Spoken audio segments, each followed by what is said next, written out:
আল্লাহ আমি প্রতিদিন মা মা বলে কান্দি রে আল্লাহ, লক্ষ লক্ষ মন মাটি বুকের উপরে চাপা লইয়া মা শুয়ে আছে। আরে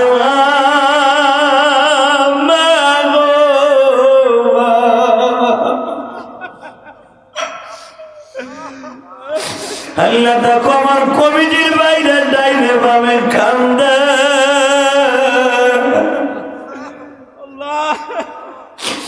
যাদের মা বাবা নাই তুমি কি মাফ করবে না?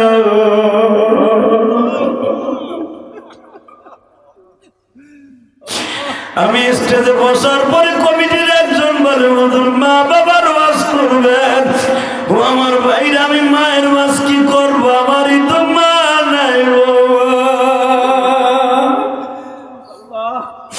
আমার মা আমারে 12 বছর বয়সে মাদ্রাসায় দিয়া আমারে বলছিল, ইলিয়াস রে তুমি যদি আলেম হও গো বাবা, আমি তোমার দুধের দাবি রাখবো না।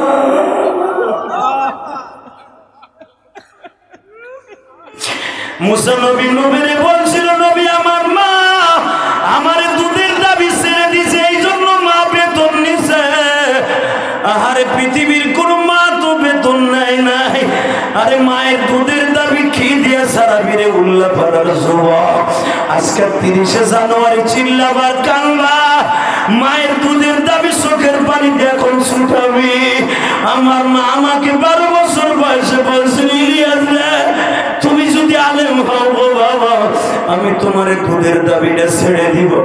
আল্লাহ আমার ভাইরা যাদের মা চলে গেছে, আমার মায়েরা যারা মহিলা প্যান্ডেলে আছে, আমার মায়েরা যারা কান্দে, আমি যেই বাসায় খাবার খাইছি গো ওই ছেলেটার বিবি প্রথম মারা গেছে, ছোট্ট ছোট্ট বাচ্চা 2টা মেয়ে রেখে গেছে। আমি যখন শুনি এতিম হয়ে গেছে মা হারাইয়া, আমি ওই মেয়ে 2টার জন্য দোয়া করে যাই, আল্লাহ এদের তুমি ভালো রাখো।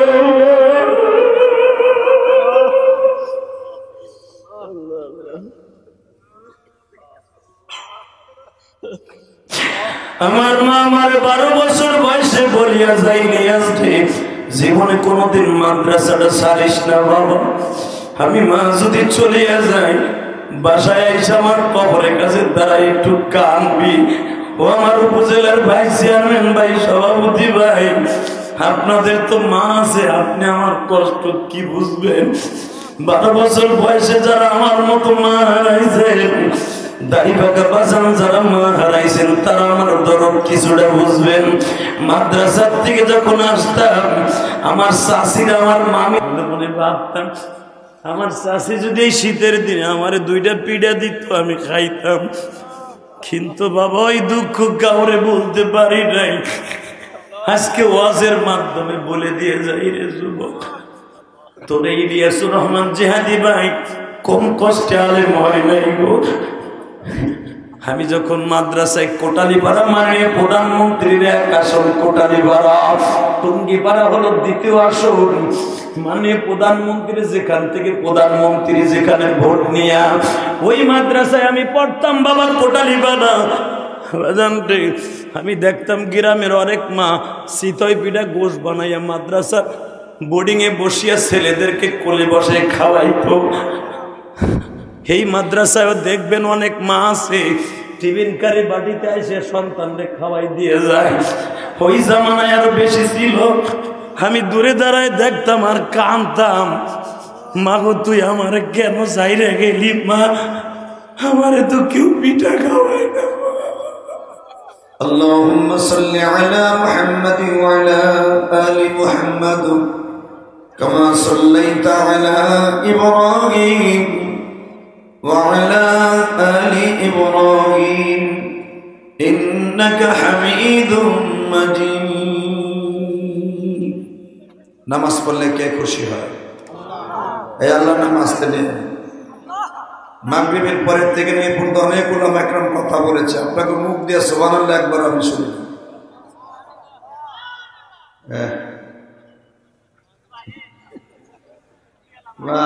মজা হয় না কারে একসাথে নামাজ পড়লে কে খুশি হয়? যারা দাঁড়ায় আছেন দুলাভাই রেখে আসেন।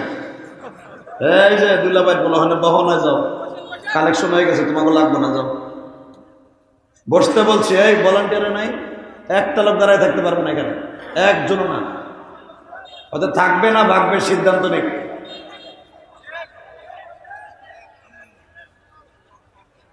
মারহাবা বলেন। সমস্ত প্রশংসার মালিককে। এখানে আসার তৌফিক কে দিবেন? যাইবার তৌফিক কে দিবেন? মাইকের টং বাজ বাড়াও, মাস্টার বাড়াও, একসাথে আরো বাড়াও, ব্যাস বাড়াও, ভগল বাড়াও। বুঝছে আমি কি কইছি? মারহাবা বলেন। এখন ঠিক আছে না? ঠিক আছে।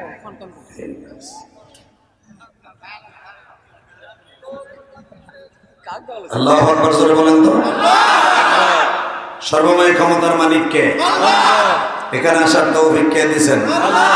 যাইবার তৌফিক কে দিবেন? সব কাজের শুরুতে কার নাম নেবেন? খানা খাওয়ার সময়, পানি খাওয়ার সময়, সুদ খাওয়ার সময়। সুদ খাওয়া হারাম না হারাম? জোরে কর, আরো জোরে। আরে খান খান, সত্য কথা। আমার একদিনের ওয়াজ আপনি সুদের টাকা উঠে আনবেন না, এটা আমি জানি। আর সুদ খাওয়া বাদও দেবেন না, কারণ 25 বছর ওয়াজের জীবনে শুনি নাই যে ওয়াজ শুনে যাওয়ার পরের দিন বেড়ায় সুদের টাকা বাদ দিছে। অতএব আমি জানি আপনারা উঠাবেনও না, আর এটা খাওয়া বাদও দিবেন। এরা আমারে আনছে, আমার বলার ওষুধ বলে যায়, আমল করলে করলেন, না করলে হইয়ে থাকলেন, ওষুধ দেখিয়েছে। ওই চিন্তা মারণে সত্য কথা বলেন আমার সাথে, সুদ খাওয়া হালাল না হারাম? আরো জোরে, আরো জোরে। এক চাচা বাগুন বেচার মতো কইছে, চাচি না করে দিয়েছে, কিচ্ছু কইবা ও পুরে মরার চিন্তা নাই, খালি মানুষের বাস দেওয়ার চিন্তা আছে না? একসাথে সুদ খাওয়া হালাল না হারাম? খাইতে খুব হারাম। আপনি কি জানেন সুদের কি গুনাহ? বাজান আপনাকে দুইটা পাও ধরে বলে যায়, কোরআন শরীফে লয়ে গেছেন নাকি? একটা দেন। কি আর কোরআন শরীফের পরে টাহাত হইতেছে। আল্লাহ, সারা দুনিয়া শ্রেষ্ঠ হলো কোরআন। মারহাবা বলেন। এই দুনিয়া ধ্বংস হয়ে যাবে, কোরআন ধ্বংস হবে না। এই যে নকল কুমার কিন্তু একটা গান গাইছে হিন্দুর ছেলে হওয়ার পরেও, সারা দুনিয়ার পুস্তক থেকে ব্যান করে দেওয়া যদি হয় আল কোরআন, যাবে না হাফেজের বুক থেকে, সেটা হলো আল কোরআন। মারহাবা বলেন না কেন? সারা দুনিয়ার পাতার কোরআন যদি ব্যান করে দেওয়া হয়, হাফেজে কোরআনের বুক থেকে যাবে না, সেটা হলো আল কোরআন। পৃথিবীতে একটাই গ্রন্থ। আল্লাহ আপনি আমাদের মাফ করে দেন, যেরকম আমিন। বাজান, এই চাঁদটা হলো মেরাজের চাঁদ। এই চাঁদটা এত দামি চাঁদ, আপনি শুনলে সুবহানাল্লাহ একবার আসতে পারবেন না। কেন জানেন? এই চাঁদের মধ্যে যদি কেউ মারা যায়, আল্লাহ তার গোরজা বর্দের মাফ করে দেবে। শুধু এখানে শেষ না, এই চাঁদটা উদিত হওয়ার সাথে আমার নবী একটা দোয়া পড়তেন, শোনেন আমি পড়তেছি। ইদা দাখালা রজব আল্লাহুম্মা বারিক লানা ফি রজব ওয়া শাবান আবাল্লিগনা রমাদান। যেরকম মারহাবা। এই চাঁদটা উদিত হওয়ার সাথে সাথে আমার নবী চোখের পানি ফেলাইয়া দোয়া করতেন। বলেন আমার সাথে, পড়েন আমার নবীর দোয়াটা। আল্লাহুম্মা, জোরে, আল্লাহুম্মা বারিক লানা ফি রজব ওয়া শাবান আবাল্লিগনা রমাদান। আপনি যদি এই দোয়াটা পড়েন, এই মাসে পড়েন, আগামী বছর রজব মাস পর্যন্ত আল্লাহ পাক হায়াত বাড়াই দেবে।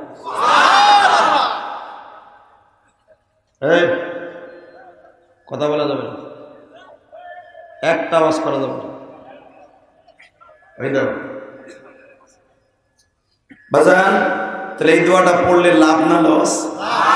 তাহলে পড়বেন তো আপনারা, কারণ এই দোয়াটা তো মাশাআল্লাহ অনেক ইউটিউবাররা ছেড়ে দিছে। আপনারা এখান থেকে মুখস্থ করে নেবেন। আমি চাই প্রত্যেকটা ঘরে ঘরে মহিলা পুরুষ সবাই এই দোয়াটা মুখস্থ করুন। যেই দোয়াটা আমার নবী মাস্ট বি পড়তেন এই 4টা উদিত হওয়ার সাথে। কেন আমি পড়বো না? আমরা সবাই তো হায়াত চাই, দেখেন না বুড়া বেড়া মরতে চায় না, কথা বল না, গায়ে এখন বেহা হয়ে গেছে গা, এরপরে মরবো না। তাহলে আপনি সুস্থতা দান পাবেন, আপনি ভালো হায়াত পাবেন এই দোয়াটা পড়লে। কেন মুখস্থ করবেন না বলেন? পড়েন, আল্লাহুম্মা বারিক লানা ফি রজব ওয়া শাবান আবাল্লিগনা রমাদান। মারহাবা কর, আল্লাহু আকবার বলেন। তাহলে এবার বলবেন, আলোচনা যতক্ষণ চলবে আপনি থাকবেন না ভাগবেন? ওই আল্লাহর প্রশংসা বলেন তো দেখি, আলহামদুলিল্লাহ। সিরাজগঞ্জ জেলা উল্লাপাড়া থানা কয়রা বাগলপুর হারুনিয়া হাফিজিয়া নুরানিয়া মাদ্রাসা উন্নত প্রকল্পে 30শে জানুয়ারি 2024 ইসলামী জলসার সম্মানিত সভাপতি। এটা একটা পোস্টার হইল, কিপটামি করেন একটা পোস্টার ভালো করেন মিয়া, পোস্টারটা 4 কালারের করবেন, আল্লাহ কবুল করেন, যেরকম আমি। আজকের মাহফিলের সভাপতি জনাব আলহাজ কবির আহমেদ লিটন। কে? মাশাআল্লাহ। বিশিষ্ট ব্যবসায়ী কয়রা বাগলপুর। সহসভাপতি এখানে হইতেছে 6 জন। কারেতে কার নাম নিব নেই। Engineer M A Abdul Mannan, Habibur Rahman সরকার, মাসুদ রশিদ, সাদ্দামুল আনোয়ার, আব্দুল্লাহ মাহমুদ, আব্দুল আলিম, আবুল হাসান সরকার। আজকের মাহফিলের প্রধান অতিথি বীর মুক্তিযোদ্ধা জনাব আলহাজ শফিকুল ইসলাম শফি, মাননীয় সংসদ সদস্য সিরাজগঞ্জ 4 উল্লাপাড়া। এরপরে যে তাবিজ অন্তত 150 লোকের নাম আছে। এক একজন করে নাম নিতে গেলে অনেক সময় চলে যাবে। আমি সকলকে আমার অন্তরস্থল থেকে ধন্যবাদ জানাই। যেরকম মারহাবা। আমার আগে যিনি ওয়াজ করেছেন বয়োজ্যেষ্ঠ মানুষ, আমার সব দিক দিয়ে সিনিয়র, এলিমের দিক দিয়ে সিনিয়র, বয়সের দিক দিয়ে সিনিয়র। আল্লাহ হুজুরকে কবুল করেন। আপনাদের এলাকার অত্যন্ত প্রিয় মানুষ এবং আপনাদের এলাকার একটা দাখিল মাদ্রাসার সহসুপার হযরতুল আল্লামা হযরত মাওলানা ফরিদুল ইসলাম আল ফারুকি, আরেকজন ওয়াজ করেছেন আমিনুল ইসলাম সিরাজি, আব্দুস সত্তার, হযরত মাওলানা আজমল হোসেন সহ অনেক উলামা একরাম। মহিলা প্যান্ডেল আছে না নাই? রাত্রে আছে।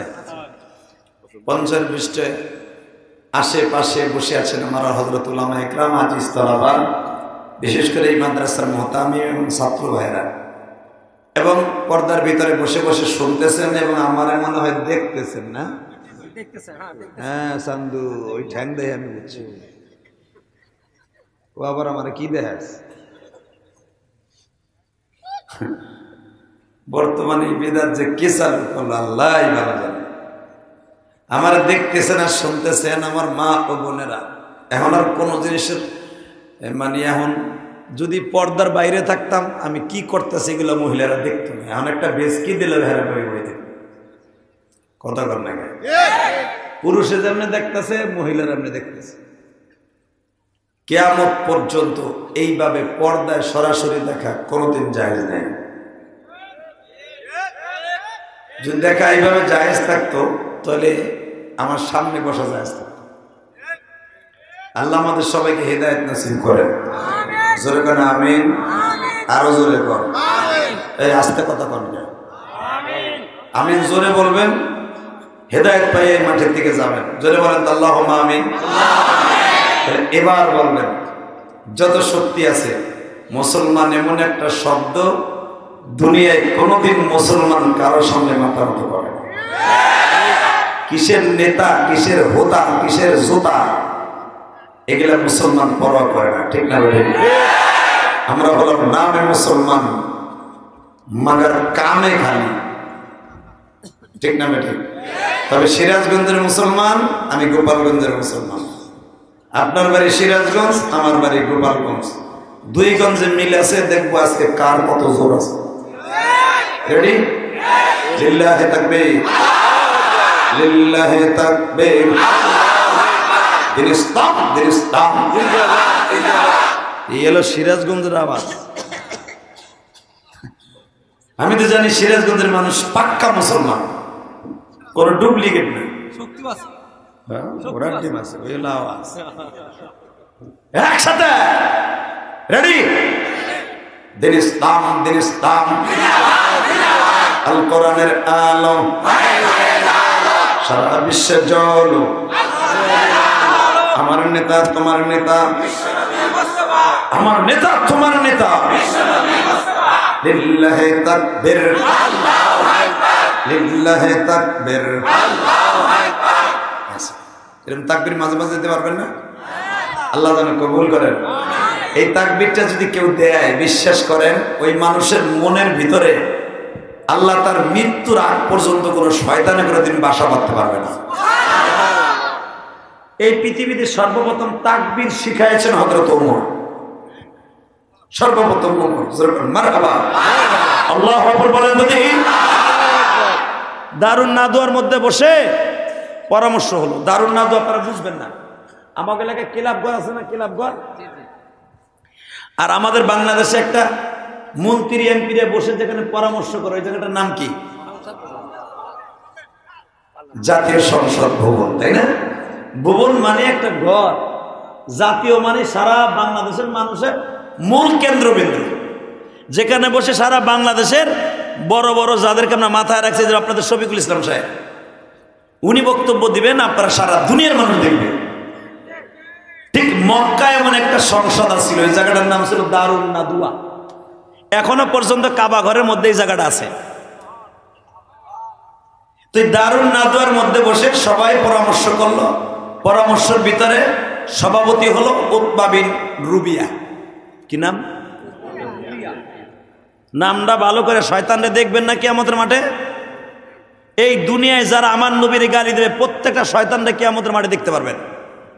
যারা আমার নবীর গালি দিছে, যারা আমার নবীর গায়ে হাত দিছে, যারা নবীর অপমান করছে, প্রত্যেকটা বদমাইশ আল্লাহ আপনারা দেখাইয়া তারপরে আপনারা জান্নাত দিবে, যদি নবীর প্রেম আপনার অন্তরে থাকে। আবু জেহেলও আপনি দেখতে পারবেন, কিন্তু এখন রেডি হতে হবে। রেডি? আবু জেহেলের দেখার নিয়ত আছে। মনে রাখবেন, কিয়ামতের মাঠে আবু জেহেলকে আমরা যখন দেখব, তখন সে যদি নামাজও না পড়ে, যদি আল্লাহ যে কোনো উসিলায় জান্নাত দেয়, আবু জেহেলকে দেখার সাথে সাথে গলা চিপা ধরতে মন চাইব না। খড়ালাবা এখানে সিরে বলে আটি ভাই তাকবীর কিচ্ছু দাও না, তুমি অনেক না করাবা। হুজুরে যদি ডাক দেয়, চলেন নবীরে গালি দিছে, ওরে পিটাই তৈব, তুমি কবে না হুজুরের কাজ, আমার পিঁয়াজের খাতে কাম আছে, কথা কর না কেন? আবার ওখানে তুমি নাক ফাটাইবে। এই মুসলমানের বলায় দিকে আমার দিক তাকান। তারপরে যে আপনি সাহস করে বলেছেন নাক ফাটায় ফেলবো, ইনশাআল্লাহ এটা ইশকে নবী থেকে বলেছেন, আর আপনার জন্য জান্নাত অজীব হয়ে যাবে। মনে রাখবেন, ইশকে নবী সবার অন্তরে থাকে না। তো এই দারুন নাদওয়ার ভিতরে তখন ওমর ইসলাম কবুল করে নাই। ওমর হলো পাত্তি নেতা, আর সব হলো বড় রাগা বল নেতা। আপনাকে ধরেন বড় বড় নেতা, বুঝলেন নাই? বাজানের সবাই পরামর্শ করলো, আব্দুল্লাহর পোলা মোহাম্মদ রে কালকেই মার্ডার করতে হবে। আবু জেহেল ঘুষি দেবে, আওয়াজ দিয়ে নাউজুবিল্লাহ কইয়া। এবার দেখা যাবে। সবাই সিদ্ধান্ত করলো আগামীকালকে সকালবেলা মোহাম্মদকে, আব্দুল্লাহর পোলা মোহাম্মদকে মার্ডার করতে হবে। ও বাজান সিদ্ধান্ত দিছে, আর কেউ নয়, সিদ্ধান্ত দিছে সবচেয়ে বড় শয়তান ইবলিস। ইবলিস মানুষের সুরের দান করে অগর সভাপতি সাথে মাঝখানে এক এক করে পরামর্শ চাইতেছে 250 মানুষের মাঝে। হ্যাঁ, মুহাম্মাদের কল্লা আগামীকালকে কে কি উড়াবা কও? সর্বপ্রথম সবাই বলল, একটা কাজ করো, কল্লা যে উড়াইবা, এই কল্লা উড়ানির মধ্যে সবাই থাকলে কাজ হবে না, একজন উড়াই দিব, একজনে। একজনে কয় উতবা তুমি তো আজকে সভাপতি, তুমি কালকে সকালবেলায় দায়িত্বটা নাও। কয় না, এটা আমার দ্বারা সম্ভব না। কয় কেন? কয় মুহাম্মাদের এখনো 9 জন চাচা বাইচা রয়েছে। সুবহানাল্লাহ বলেন না?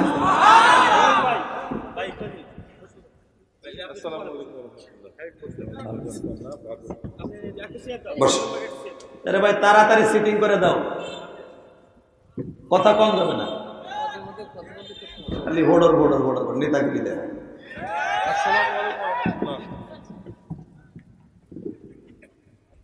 মারহাবা বল। আরে ভাই নেতা তো আমরা বানাই। একসাথে বলেন, সর্বময় ক্ষমতার মালিক কে? আমার সাথে বলেন লা হাওলা ওয়ালা কুওয়াতা ইল্লা বিল্লাহ। এই দাও সে আর কি টানা টানতাছে, তামসা শুরু হয়েছে। এই কোনো চেয়ার থাকবো না। ও বাংলাদেশের যত মাহফিলে যায় সব জায়গায় লোক 2 জন মাত্র চেয়ার থাকে, সভাপতি, প্রধান অতিথি আর প্রধান বক্তা। এই যে কালকে কেরানীগঞ্জ আমার 2টা মাহফিল ছিল, এমপি সাহেব আমার পাশে কয় দৌড় চেয়ার দিয়ে জিয়াদির সামনে চেয়ারে বন্ধ দেব না। হাত যেভাবে লাড়া ছাড়া দেখে না, খুশি খুশি লেগে গেল। আসলে আর আমাকে সিরাজগঞ্জ, তারপর আপনার উল্লাপাড়া কন, পাবনা কন, এরা চেয়ার দিয়ে প্যান্ডেল করে থুয়ে দেয়। আসলে নিয়ম তো সবাই দিলে চেয়ার দিবেন, নাহলে মাত্র 2টা চেয়ার থাকবে, ঠিক না বেটে? চেয়ার দিচ্ছেন ভালো কথা, তার কোনো চেয়ার টানাটানি করবেন না, চুপচাপ করে বয়ে থাকবেন, সময় কম। যেরকম মারহাবা, কষ্ট হইতেছে না গো, অজ্ঞামী, তারপর একসাথে বলবেন। যখন একসাথে পরামর্শ হইল, আবু জাহেলকে জিজ্ঞেস করতেছে তুমি তো আজকে সভাপতি, তুমি কালকে কল্লাড় উড়াও। কয় না আমি পারবো না। কয় কে? আমি এই জন্য পারবো না, মুহাম্মাদের 9 জন চাচা এখনো বেঁচে আছে।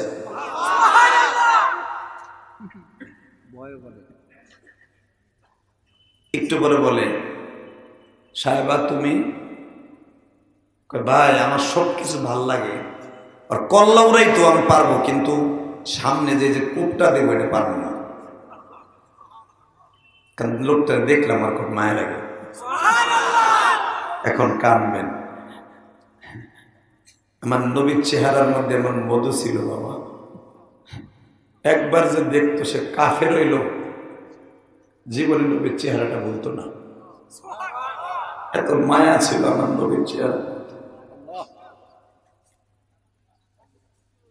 শোনেন আমার নবীর সম্পর্কে আল্লাহ কোরআনে কি বলে আপনি ভাবতেছেন আমি গোপালগঞ্জ থেকে বানাই নিয়ে আসছি? না, আমি গোপালগঞ্জ টুঙ্গিপাড়ার থেকে সিরাজগঞ্জ বানাই নিয়ে আসিনি, ডাইরেক্ট কোরআনের থেকে বলি আমার নবীর আল্লাহ কি বলে তাই দেখেন। লাকাদ কানা লাকুম ফী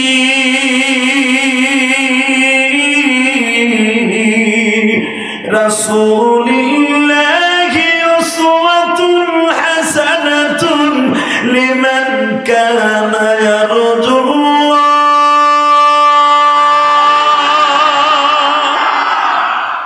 ওয়া ইন্নাকা লা'আলা খুলুকিন আযীম।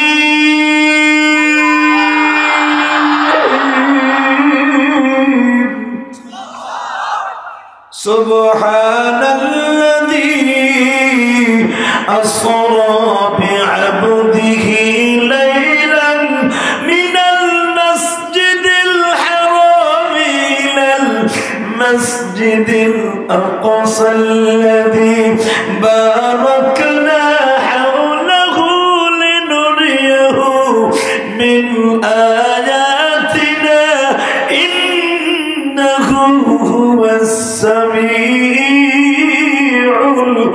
বাসীর। وآتينا موسى الكتاب وجعلناه هدى لبني إسرائيل ألا تتخذوا من دوني وكيلا ذرية من حملنا مع نوح إنه كان عبدا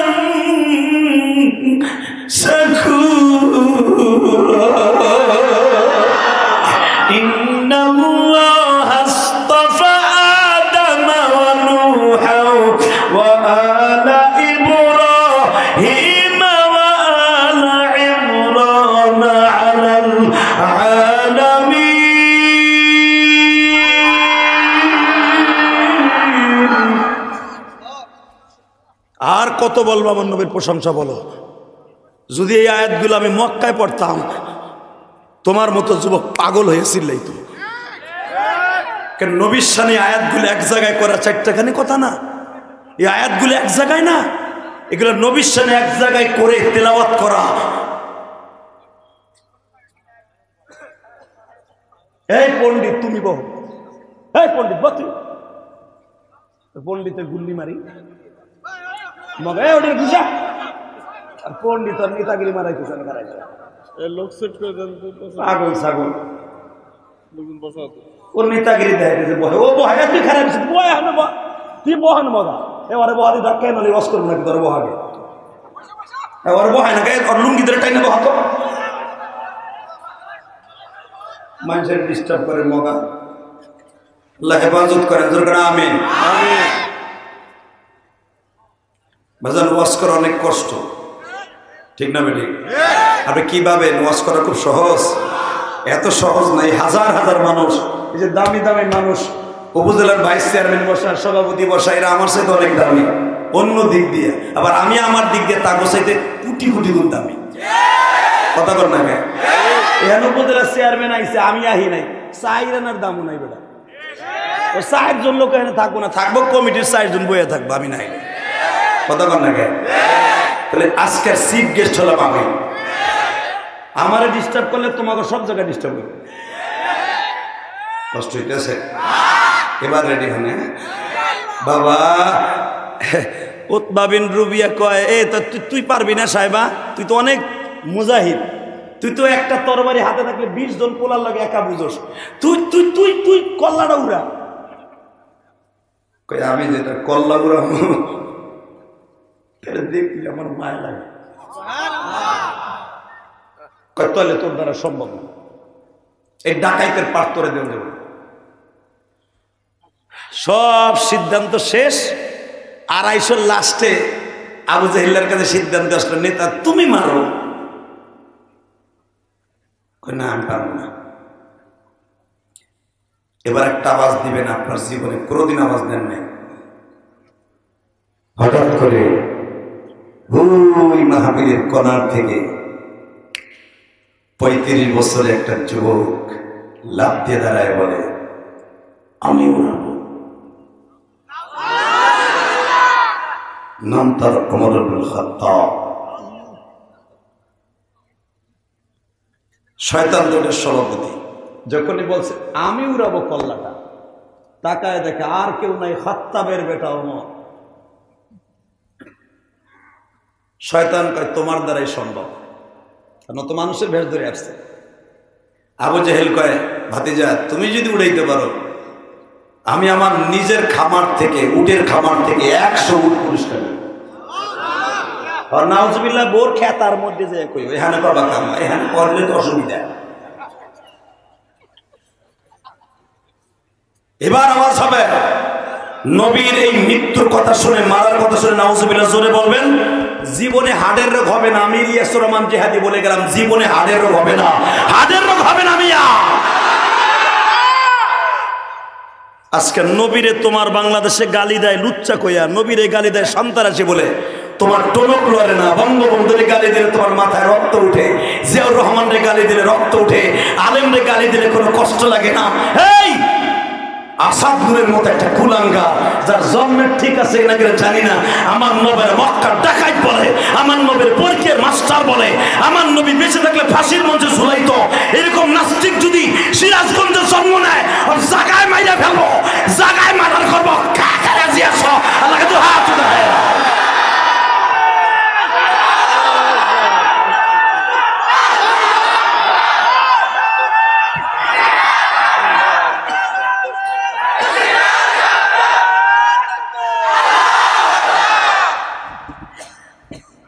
মারহাবা বলেন।